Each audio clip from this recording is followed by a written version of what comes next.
Mike Owens here, joined today by Steve Garcia, UFC Austin, who's facing Mel Costa. Steve, great to sit down and chat. How are things are you today? Hey man, I'm doing good, man. It's fight week, and this is honestly sometimes harder than the actual fight, but we're ready to go.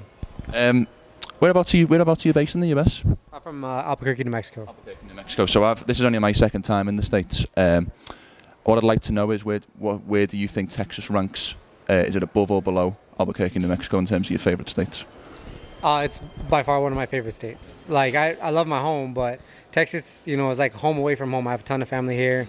I got a good amount of people coming to the show, and yeah, man. Anytime I can come visit here, this is the spot. What do you think on your opponent? Obviously, got this matchup on Saturday night. Where do you think are his strengths? Where do you think are the areas that you're looking to exploit? I feel he's more of a striker. I mean, I look at his whole game, and he's good at everything, but I don't necessarily know if he's great at anything. Kid's good. I don't know how old he is, but to me, it seems like he's just up and coming, and I think he's gonna get there, but it's not gonna start with me. I feel like I'm a little further ahead in my career, and he needs to kind of eat a couple more opponents alive and to see where he lands. But I got him, and unfortunately, he's fighting me. So it is what it is. How important do you think your kind of experience in the UFC, and also, as you mentioned there, maybe a little bit extra seasoning or veteran aspects? How important do you think this will be in terms of this fight and this performance? Well, I kind of feel like if you compare records, he actually has more fights than I do. But I actually have. If you look on paper, of who I fought. You know what I mean? A lot of guys, high prospect names that you probably will notice. I don't know who he's fought besides Moises, and he got choked out. So, yeah, man, I just feel like I might have lesser, pro fights, but I fought tougher opposition. So I feel like that's going to work to my benefit. You mentioned that there, the Thiago Moises fight. I did want to bring that up. Is there anything that you look at from what Moises was able to implement in that fight and think that you can bring into this fight in terms of your own game plan? Honestly, he was just happy to be there. Like, that's what I got out of that fight. He was smiling, and I know exactly how he feels, because when I fought Luis Pena, one of your dreams are accomplished, man. You want to get to the UFC. And so when you're walking out, like, you're smiling, you're just happy, like, man, I did it. But then you got to remember, like, I got to go fight somebody too, you know what I mean? So I experienced that, and I know what he felt.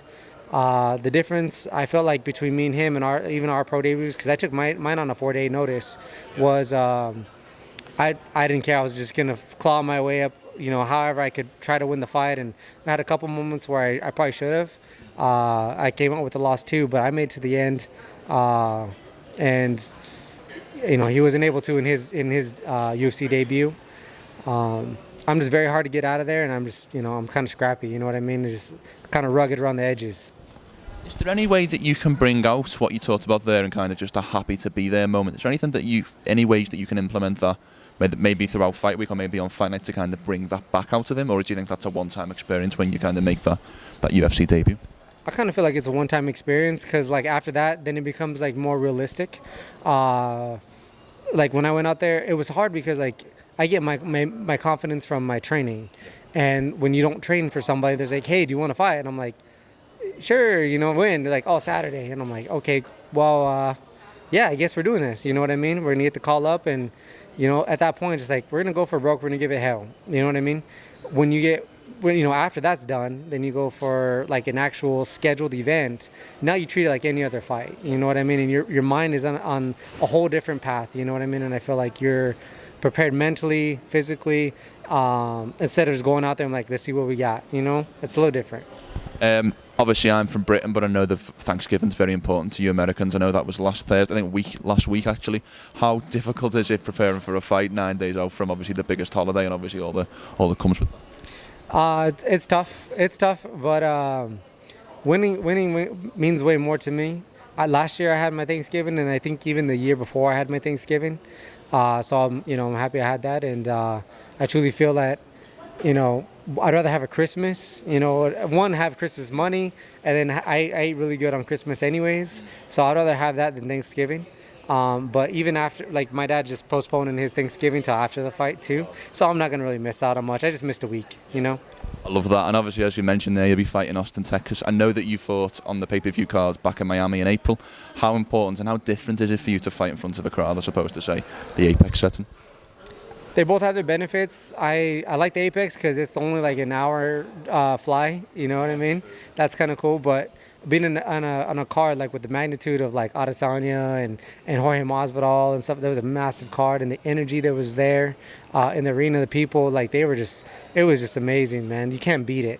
So I prefer to fight in front of a crowd because there's just an energy that they bring that you don't get at the Apex.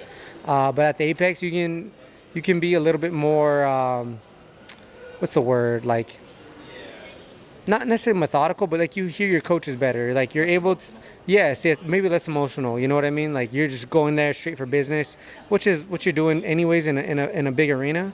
But like I said, sometimes when you hear that crowd going crazy, it can give you an extra boost, and who doesn't love that? No, 100%. Obviously, the year's not out, but obviously you get this win Saturday night, as I'm sure you're hoping for and predicting.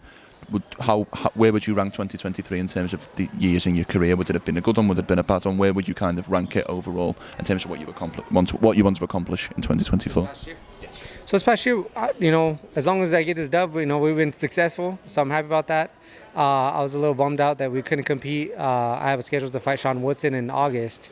That was kind of rough. Sustaining an injury that kind of took me out for a little bit. But it doesn't matter. We're here, and I'm trying to end on a good note. I love it. We'll turn the conversation back to this fight for one final question.